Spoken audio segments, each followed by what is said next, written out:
3 invités avec nous chaque soir pour décrypter les mouvements de la planète marché. Léa Dauphin est avec nous ce soir, chef économiste de TAC Economics. Bonsoir Léa. Bonsoir Grégoire. Merci d'être là. Merci à Jeanne Asraf-Biton d'être avec nous également. Bonsoir Jeanne. Bonsoir Grégoire. Vous êtes directeur de la recherche et de la stratégie de BFT-IM. Et à nos côtés également, Véronique Riche-Flores, que je salue. Bonsoir Véronique. Bonsoir Vous Grégoire. êtes économiste indépendante, présidente de RF Research et membre fondatrice de Caleis 360. C'est ça, Véronique? Un mot de l'initiative que vous portez avec Laurent Albi de Next Momentum, que je connais bien, et puis un troisième partenaire également, alors que je ne connais pas encore. Mais que vous connaîtrez probablement, Jérôme Boumangel, qui est une entité, Trendfi, et qui est plutôt analyse financier.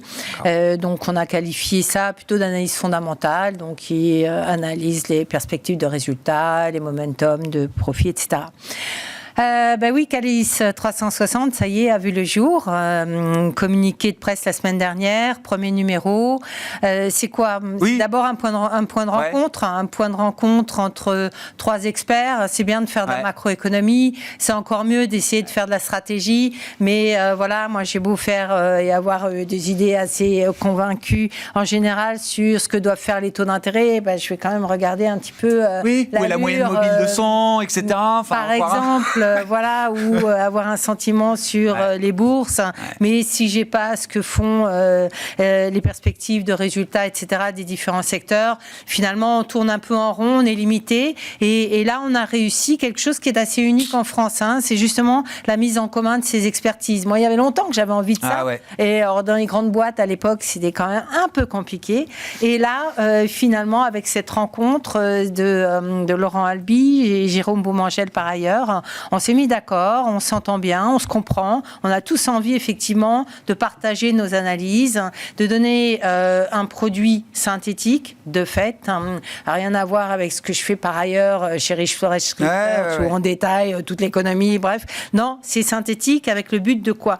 De servir la réflexion sur un sujet qu'on a discuté, bien sûr, beaucoup en amont, sur lequel on tombe d'accord, et d'essayer de donner du levier d'un point de vue de recommandation d'investissement.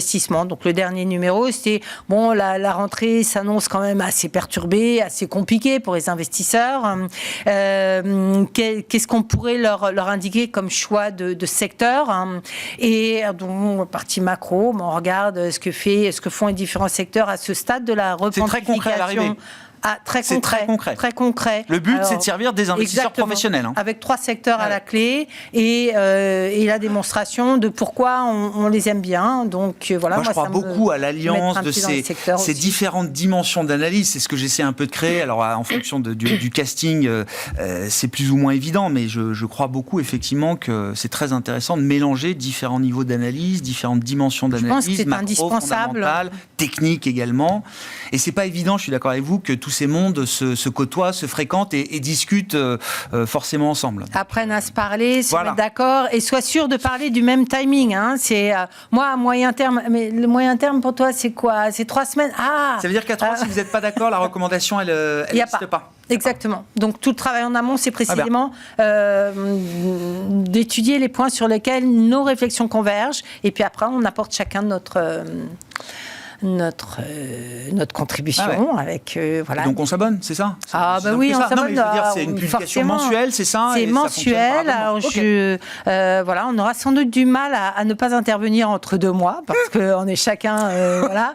Mais pour l'instant, c'est mensuel précisément pour donner de la solidité quand même à nos raisonnements et nos recommandations. Caleis 360, félicitations pour cette initiative à vous 3. Venons-en à l'actualité des marchés du moment. Je commence avec vous, Léa, chef économiste de TAC Economics. C'est le sujet du moment, normalisation, récession. Que disent notamment les modèles que vous construisez, que vous entraînez chez TAC Economics pour essayer de toujours mieux comprendre les logiques macroéconomiques? Normalisation, récession, on parle notamment des États-Unis. Le marché joue-t-il à se faire peur ou est-ce que le marché a raison peut-être d'être de plus en plus sensible à la question de la croissance et de la croissance américaine notamment?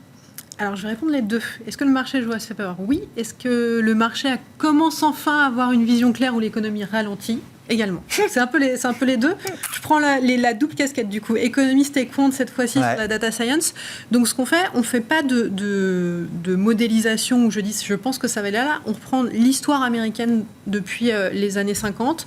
On regarde tous les épisodes historiques et on regarde suivant tel ou tel indicateur à tel type, et encore une fois, c'est prédéfini par le modèle, c'est pas moi qui le fais, ça nous dit, là, il y a X% de chances qu'on soit dans tel ou tel stade. Okay. Ce que ça indique aujourd'hui, faisons l'horizon 3 mois pour être d'accord sur notre Très horizon. bien. À horizon 3 mois, il n'y a pour l'instant aucun risque de récession dans l'économie américaine. Récession étant des trimestres consécutifs de croissance négative. Pourquoi ?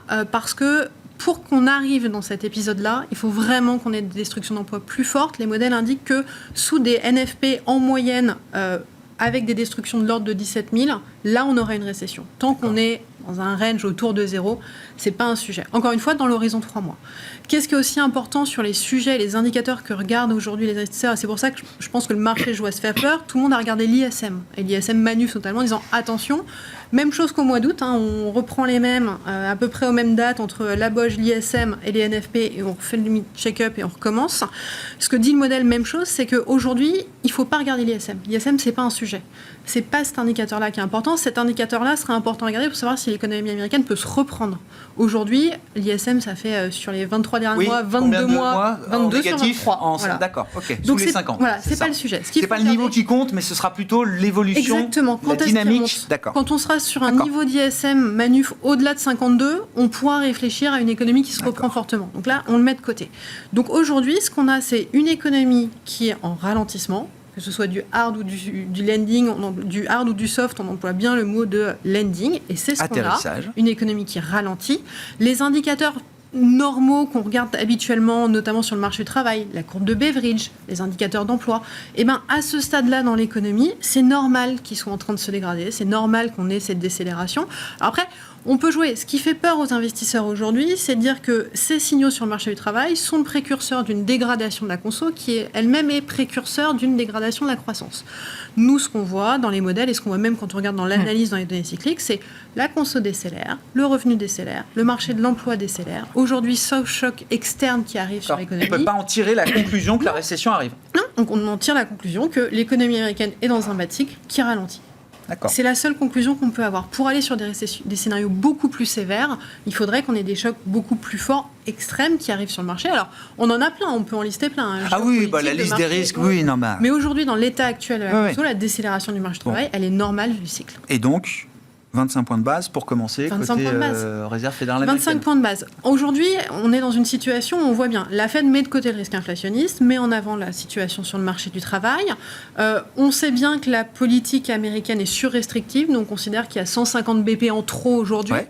Est-ce que le premier message dans ce cycle de desserrement, c'est de dire on fait 50 BP ?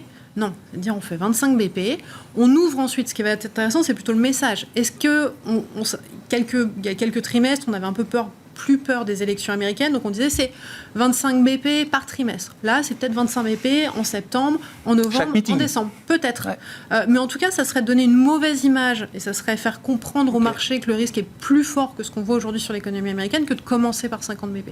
Donc 25 BP et après, suivant l'ajustement de l'économie, pourquoi pas ? Il y a des marges, il y a 525 BP. S'il faut accélérer à un moment, pas de doute que la Fed trouvera les marges de manœuvre pour le faire. Exactement. Mais aujourd'hui... C'était le sens du discours de Jérôme Powell à Jackson Hole. C'était ça. Et on sera prêt s'il faut, quoi. On sera prêt s'il faut, mais aujourd'hui, quand on a une inflation à ce niveau-là et une croissance qui ralentit, il n'y a pas de justification à faire du 50 BP tout de suite.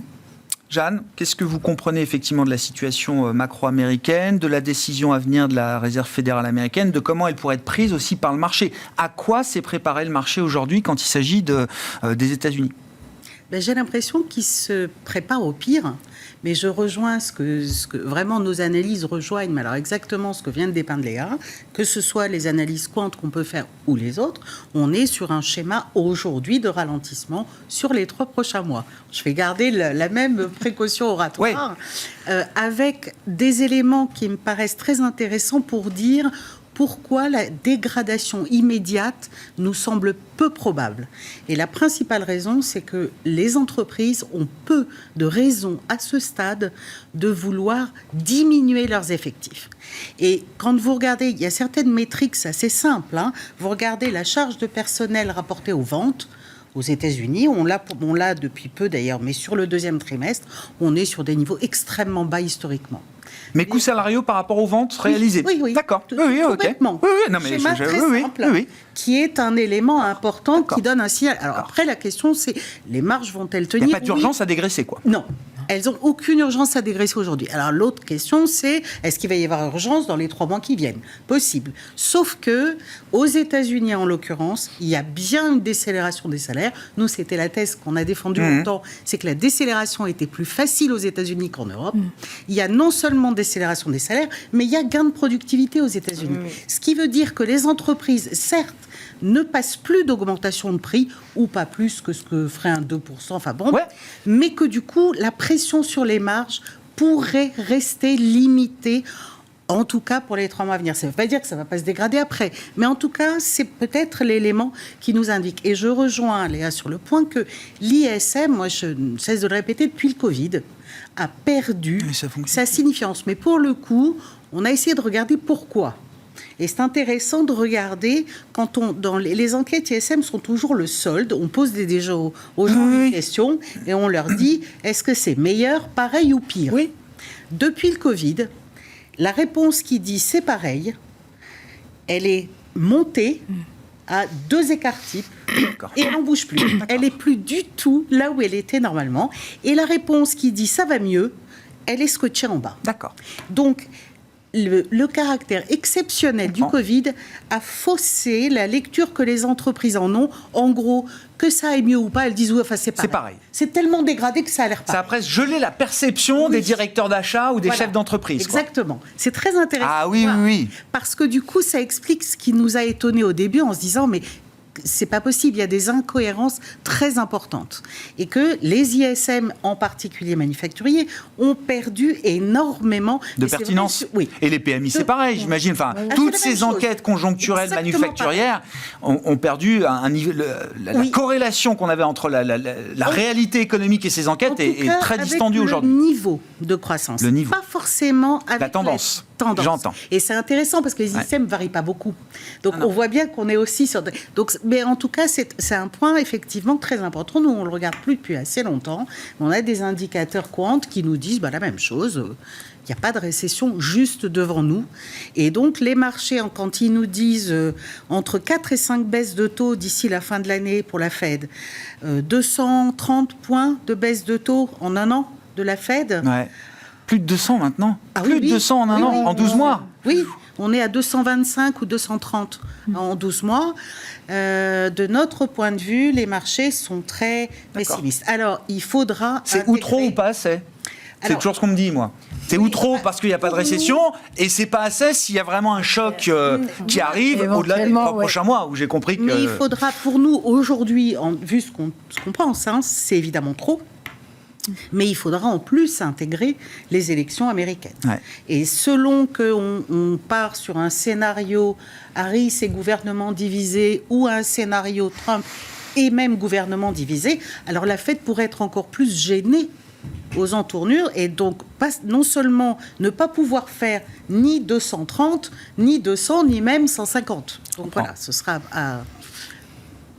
Véronique, vous venez parfaire, si je puis dire, ce consensus, puisque vous aussi... Grégoire, il ne faut plus faire du plateau monogenré, parce qu'on cherche les sujets de désaccord. Ah tiens, est-ce que c'est lié au genre, vous pensez, Véronique? Je ne sais pas, moi. Non, mais par contre, je vous connais depuis longtemps. Et c'est vrai que je le dis très honnêtement parce que vous êtes un de mes baromètres. Et quand je vois quelqu'un comme vous, économiste, macroéconomiste, chevronné, que j'ai toujours connu très attentif aux risques, avec un discours quand même toujours très prudent sur la soutenabilité de nos économies, de nos modèles. Vous m'arrêtez si je dis... service. Bon, vous le dites mieux que moi, Véronique. Quand je vois que vous écrivez encore la semaine dernière que non, on ne peut pas appeler aujourd'hui à une récession dans les 3 prochains mois, vous ne capitulez pas sur cette idée que le risque de récession aujourd'hui, comme le disait Jeanne ou Léa, est un risque... peut-être nul ou quasi nul, ou en tout cas n'est pas le risque principal. N'est pas le risque principal, avec la conclusion qui est celle de Jeanne, donc les anticipations de baisse des taux, non, ça ne va pas. Alors, moi je procède un peu différemment. D'abord, on rappelle que les récessions, elles ne viennent pas de nulle part. Hein. C'est pas parce que tout d'un coup il y a un ISM qui baisse. Si l'ISM baisse de manière un peu accentuée et qu'on se pose la question, il faut regarder pourquoi. En général, une récession, c'est la correction d'excès. Donc, excès de création d'emplois, ça vous fait baisser la productivité, ça augmente les coûts salariaux unitaires, les entreprises sont obligées de couper à un moment donné, il n'y en a pas, on est encore largement en dessous de la tendance d'avant la crise en termes de création d'emplois. Deuxièmement, ça fait plus d'1 an qu'on dit les créations d'emplois ne sont pas aussi vigoureuses que ce que nous dit Jérôme Powell toutes les 6 semaines. En fait, c'est un marché de l'emploi qui est très avec d'énormes distorsions, où les emplois sont concentrés dans la santé. Alors, il y a eu aussi un peu d'hôtellerie, restauration, loisirs, machin, rattrapage post-Covid et le secteur public, mais vous avez une grande majorité de secteurs qui ne créent quasiment plus d'emplois depuis le début 2023. Ça veut dire, et là je rebondis sur ce que disait Jeanne, les entreprises n'ont pas le couteau sous la gorge. Elles se sont ajustées, ça a permis d'ailleurs de maintenir la productivité effectivement, et donc aujourd'hui il n'y a pas d'urgence à baisser les coûts. Voilà. Deuxièmement, il n'y a pas eu de surinvestissement. On a eu des crises. Bien sûr. Surinvestissement, difficulté à rentabiliser l'investissement. Là, il n'y a pas. Ou surendettement. Du côté des entreprises, le taux d'endettement est quand même costaud. La charge d'intérêt, elle est quand même élevée. Mais enfin, pour l'instant, avec la valorisation des actifs, ça passe. C'est peut-être là qu'il faudra être vigilant quand même. Mais si vous voulez, il n'y a pas de surstockage. Et du côté des ménages non plus. On a un taux d'endettement qui s'est abaissé. Donc, voir les déliquescences sur les cartes de crédit, tout le monde regarde ce genre d'indicateur. Dites, quand on regarde la mesure du patrimoine des ménages aujourd'hui. Voilà, au niveau macroéconomique, il n'y a pas. Agrégé. Après, effectivement, il y a des situations. Il y a des couches de population, effectivement, qui souffrent. Exactement, tout à fait. Donc, alors, qu'est-ce qui reste maintenant ? La dégradation du marché immobilier, qui est un vrai sujet. Et c'est vrai qu'on n'a jamais eu de récession immobilière qui n'ait pas été suivie d'une récession plus générale. Donc là, on est prudent. Pour autant, le cycle immobilier actuel n'a rien à voir avec les précédents. C'est pas l'Américain moyen qui a acheté son logement, on est bien d'accord. Donc c'est l'Américain relativement qui a bien traversé la crise de 2008, qui est en général multipropriétaire, qui a investi dans l'immobilier pour le louer. Celui-ci, ça commence à être franchement moins rentable. Et puis il a quand même financé essentiellement en cash son acquisition, donc il n'était pas très sensible au taux, mais là il commence à rechigner. Et il n'y a pas de relais de l'Américain moyen. Donc ça peut détériorer. Mais est-ce qu'on n'a pas du tout des conditions comparables à 2008, mais même pas des conditions comparables aux fins de cycle classiques. Donc moi, j'ai beaucoup de mal à trouver effectivement la logique cyclique d'une récession. Ça ne veut pas dire qu'elle ne va pas arriver, mais j'ai tendance à dire du coup, on peut peut-être sous-estimer la partie immobilière, des effets richesse quand même un petit peu, mais c'est surtout, l'élection, l'incertitude à l'égard des élections et les anticipations de marché à l'égard de Trump et de ce que ça pouvait signifier pour les marchés, et puis le risque financier. C'est là que sont les risques. Mais aujourd'hui, est-ce qu'ils sont plus importants qu'il y a 6 mois ? Non. Il y a la question de la nouvelle technologie qui quand même n'est pas très facile et on voit bien que les risques se concentrent. En même temps, il y a des baisses de taux à venir. Alors moi, par contre, je conserve malgré tout ce que j'ai dit 50 BP plutôt de la Fed parce que je pense que d'abord il y a des élections, comme l'a dit Jeanne. Sera peut-être un peu compliqué en fonction du résultat des élections. Faisons ce qu'on peut dès maintenant. On a un degré de resserrement monétaire qui est quand même significatif. On peut faire 50 assorti d'un discours beaucoup plus prudent sur la suite. Voilà, c'est un peu comme ça que je verrai les choses, parce que les marges de manœuvre après le mois de novembre, on ne sait pas trop ce qu'elles sont, et que quand même les conditions sont restrictives, qu'il y a un peu de stress, y compris sur les marchés, et donc voilà, mais je suis sensible à ce que j'ai écouté aussi, qui pourrait me faire douter. C'est pas évident, la communication autour du 50 points de base, elle n'est pas évidente. C'est-à-dire faire comprendre au marché qu'on le fait parce que on veut bien démarrer, mais qu'après ce sera peut-être pas autant, parce que etc. On a l'inflation, vu que le marché price déjà quand même. Et les effets de base, ils sont massivement baissiers quand même. Donc... Et puis les élections, peut-être un point sur les élections. Nous, on vient de finir un travail assez large sur des modèles ajustés. Il y a 2 points à mettre en avant. Le premier, c'est qu'on n'est absolument pas aujourd'hui assuré d'une victoire d'Harris. Il y a eu vraiment ce changement-là sur le marché qui a été de dire il y a eu quand même cet effet un peu... gain, pas du tout. Quand on regarde les indicateurs de sentiment dans lesquels on traque toute la presse internationale, effectivement, Harris était en tête sur la période convention démocrate. Aujourd'hui, Trump repasse en tête. C'était un indicateur qu'on utilisait beaucoup, qui avait réussi à bien mettre en avant la victoire de Trump face à Clinton à l'époque, qu'on a répliqué le même. Aujourd'hui, Trump reste encore avec un avance. Ça, c'est le premier point. Le deuxième, c'est tout se joue sur la Pennsylvanie dans laquelle Trump est encore avec une... En tout cas, on est dans la marge d'erreur. Et en parlant de cette marge d'erreur, si on applique les calculs de marge d'erreur des précédentes élections et qu'on les met aujourd'hui sur les sondages, on peut retrouver avec la surprise qu'on avait eue au moment de Clinton et Trump, dans lequel Trump peut gagner, même si aujourd'hui, il y a un ensemble plus assuré pour Harris. Donc ça, c'est le premier point. Et le deuxième, c'est quand on fait tourner tous les modèles, on voit que c'est vraiment des modèles très clivants.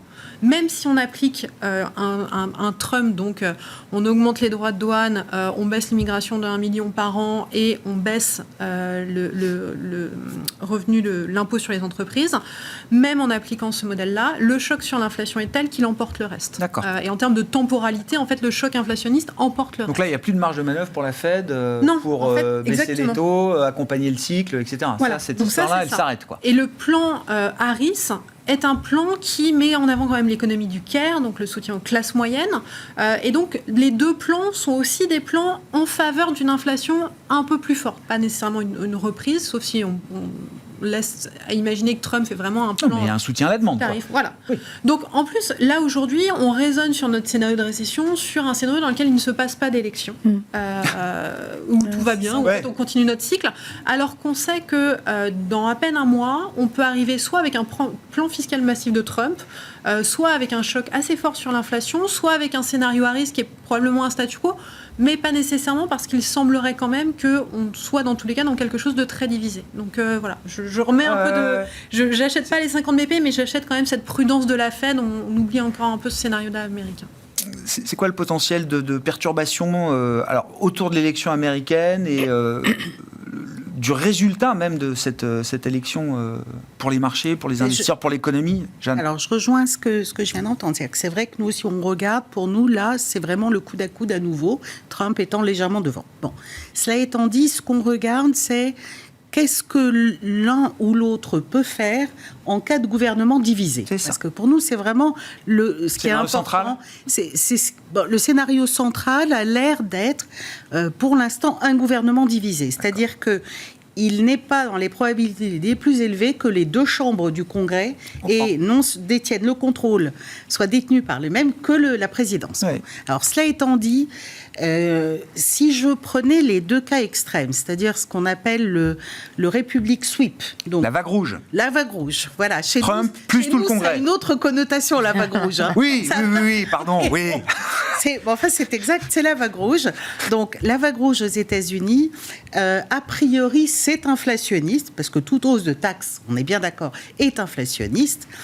Le coût de la baisse des impôts, ça a été dit en pointillé, donc je ne pense pas que ce serait mis en œuvre, parce que dans les deux cas, qu'on ait un sweep d'un côté ou de l'autre, la dégradation des finances publiques telle que nous l'annonce une chambre bipartisane du Congrès est telle qu'aucun des scénarios n'a de marge de manœuvre. Il y a encore des républicains, même ayant voté pour Trump, qui, sur la question du déficit public, seraient capables de dire Monsieur le Président, encore des baisses d'impôts, vous êtes sûr? Il n'aura pas la majorité. D'accord. Donc là, honnêtement, ils sont à 6 ou 7% de déficit par an. Ah oui. Donc la dette est prévue pour arriver à 122% en 2032 ou 34. Il n'y a aucun moyen. La latitude est faible. Mais ce qui peut jouer de façon drastique, c'est les tarifs côté Trump.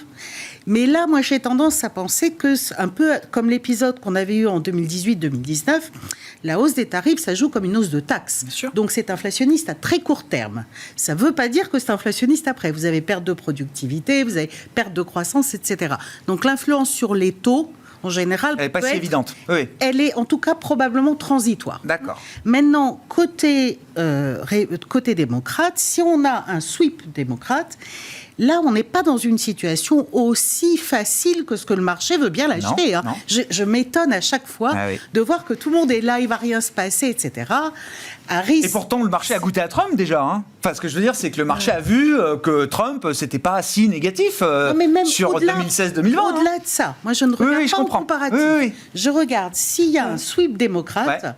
Je dirais, elle est très claire. C'est une grosse augmentation d'impôts partout. C'est augmentation de réglementation, augmentation de taxes. Donc, j'arrive pas à comprendre pourquoi Wall Street serait content. Donc là, du côté des entreprises, c'est pas la joie. Mais le scénario que le marché a l'air de retenir, en dehors d'un tout républicain, c'est un scénario Harris et gouvernement divisé. Et dans ce cas-là, en gros, elle ne peut pas passer grand-chose. C'est pas le grand soir. Il n'y a rien, il n'y a pas de mesure qui passe. Donc du coup, les changements sont extrêmement faibles. C'est pour ça que on suit presque au jour le jour. Je comprends. Les évolutions pour savoir si c'est un sweep Trump all-in ou bien si c'est un Harris divisé. Bon, déjà, débat demain soir. On verra ce que disent les modèles à la sortie du débat et si un avantage a pu être pris, décisif ou non, j'en sais rien, mais à l'occasion de cette soirée-là.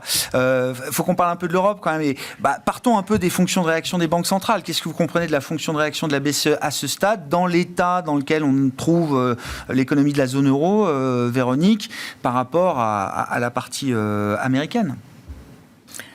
Eh bien, paradoxalement, effectivement, parce qu'en zone euro, la situation conjoncturelle est quand même assez dramatique et ça fait longtemps que ça dure et ça s'améliore pas. Et si on se dit qu'il y a une région dans laquelle il faudrait baisser les taux et à degré de contrainte monétaire, c'est bien là, avec la crise immobilière qui est puisée. Et c'est pourtant là encore qu'on a le plus de mal à envisager des mouvements significatifs de baisse des taux, un assouplissement comparable, par exemple, à celui de la Fed, même si... Chaque baisse de taux est entourée d'une grande prudence. Énorme prudence et qui risque d'être renforcée par les dernières données, les dernières statistiques. Alors, la BCE va baisser ses taux de 25 points de base jeudi. Je pense que ça c'est assez peu sous question.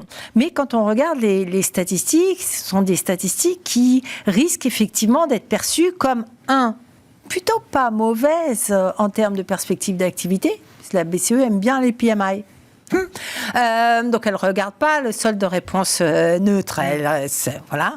Et ces PMI, malgré tout, ont plutôt bien résisté, notamment dans les services. Oui, et finalement, c'est le grand écart, mais même dans l'industrie, finalement, l'ensemble, ça ne se détériore pas plus. Deuxièmement, la croissance de la masse monétaire frémit un tout petit peu et les crédits aux entreprises refrémissent un tout petit peu. Et on commence à parler de reprise immobilière un petit peu partout. Mais c'est peut-être que les conditions financières ne sont pas aussi dure que ça, restrictive. Un taux de chômage à son plus bas encore et nouveau historique 6,4% en juillet à la baisse et des salaires qui ont du mal à décélérer franchement. En tout cas, on n'est pas comme aux États-Unis et ça traîne et clairement. Non, c'est pas le dernier point. Le dernier point, c'est le détail de l'inflation. Sur 12 mois, impeccable. On a regardé le job, on a bien réussi. Ouais. Au mois en instantané, c'est quand même nettement moins sympathique. Avec au mois d'août, donc l'inflation des services, on est sur un rythme annualisé de 5,2% en accélération. Ça va peut-être s'éteindre en septembre. Oui, c'est ce qu'en regardant un peu au travers, si les banques centrales lèvent un peu le guidon pour regarder sur des horizons de 2, 3, 6 mois... mais vous savez, la BCE, elle lève pas beaucoup le guidon. Compris, et donc, il y en a quand même qui sont bien... J'ai compris. Voilà. Oui, on veut voir dans le blanc des yeux. Donc, j'ai quand même l'impression que les 25 points de base pose pas de questions, qu'il risque d'être entouré d'un discours très précautionneux sur la réserve qui pourrait effectivement quand même peser ou limiter les anticipations de baisse des taux. Parce que là aussi, en zone euro, on a quand même des anticipations qui sont très agressives par rapport à... Oui. Donc, moi, je suis un peu dubitatif sur la Fed. Je comprends qu'on en est sur la zone euro, voire ailleurs. Alors, le fait, ce qu'on vient de dire sur la Fed, les anticipations de baisse des taux de la Fed peut aider la BCE. La réappréciation de l'euro peut aider aussi à mettre un peu d'eau dans le... Mais je pense qu'il y a beaucoup de membres de la BCE qui vont retenir Christine Lagarde et que le discours pourrait quand même décevoir. Donc, il y a un biais structurel qui ne va pas s'effacer ou changer du jour au lendemain. Qui pour l'instant est encore bien, me semble, la barre est haute, voilà. Effectivement, pour que la BCE change de vitesse. Aux États-Unis, le taux de chômage a repris presque 1 point en un an.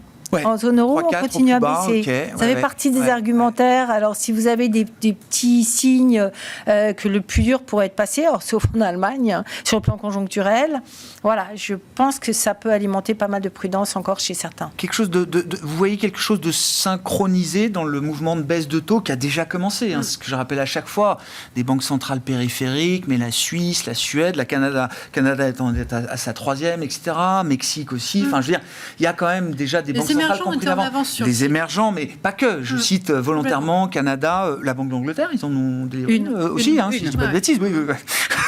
Donc bref, est-ce que la Fed qui va rentrer dans le jeu, est-ce que le tempo de la Fed va donner le tempo pour l'ensemble du cycle de baisse de taux, ou est-ce qu'au fur et à mesure, on risque de voir de plus en plus de désynchronisation ?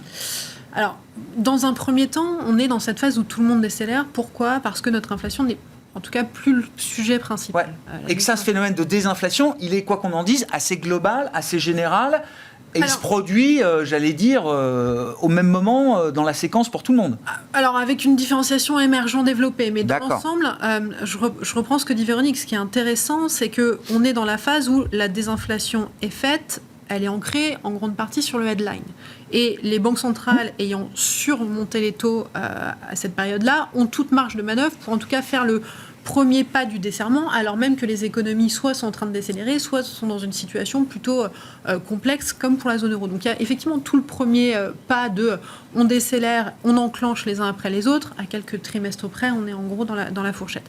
Le deuxième sujet, mais qui est plutôt pour moi le sujet 2025 et la bascule de marché, pour l'instant le marché est qu'est-ce que font les banques centrales, à quel rythme, comment réagit la croissance. Ouais. On sait à peu près que la croissance va décélérer mais ne va pas tourner en récession, que la désinflation va se poursuivre mais va être posée avec une problématique sur l'inflation corps et notamment l'inflation des services.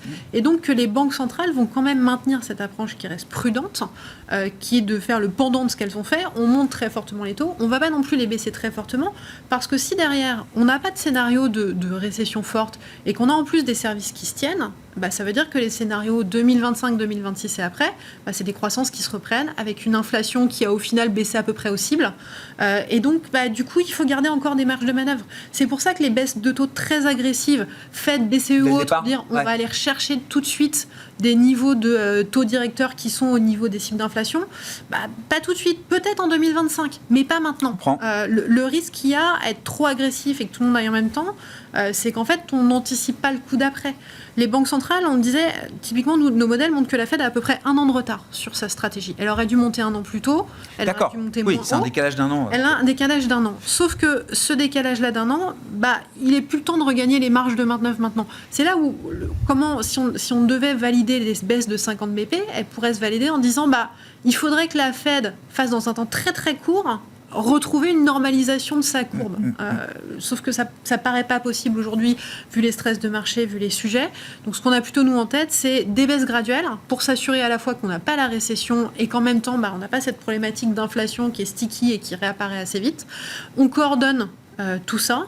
Mais par contre, moi, je suis encore plutôt favorable sur des choses graduelles et à des petits pas plutôt que des chocs forts, alors qu'on voit bien que la situation macro reste encore plutôt en fait favorable, avec le risque que ça se reprenne sur les moyens termes, pour le coup, 2025-2026. Sur les marchés, il nous reste quelques minutes.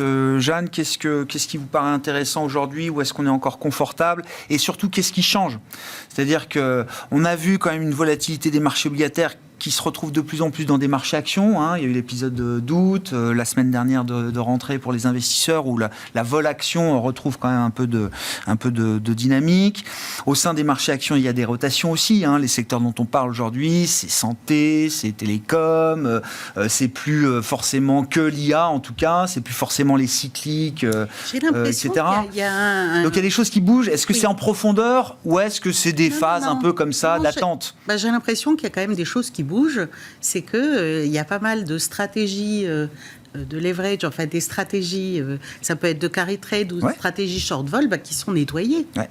Et elles sont nettoyées durablement. C'est ce qui est très intéressant. Donc typiquement sur le yen, il montouille encore un petit peu, mais on voit bien, puisqu'on peut suivre, on suit nous les positions short, c'est fini. Les positions short sur le yen sont terminées et elles n'ont pas repris. Et il y a certains indicateurs qui montrent que la stratégie est beaucoup moins rentable. En fait, elle n'est plus assez. Parce que l'écart est plus assez. Bien sûr, voilà, bien sûr. Tout. Oui. Et puis, sur la vol, très intéressant, parce que pour être honnête, pendant les derniers mois, on était nombreux à être très surpris de voir une vol action à 12. Ben oui. On était là en se disant, mais qu'est-ce qui se passe ? Voire moins. Oui, non, mais bien sûr. Enfin bon, presque en moyenne bien à sûr, 12. Bien sûr. Alors que le move sur le marché obligataire était toujours à 100, 150, voilà, donc, dans des niveaux stratosphériques. Maintenant, il y avait des positions short vol extrêmement importantes qui tenaient la vol en bas. Elles se sont débouclées quand le 5 août s'est monté, voilà.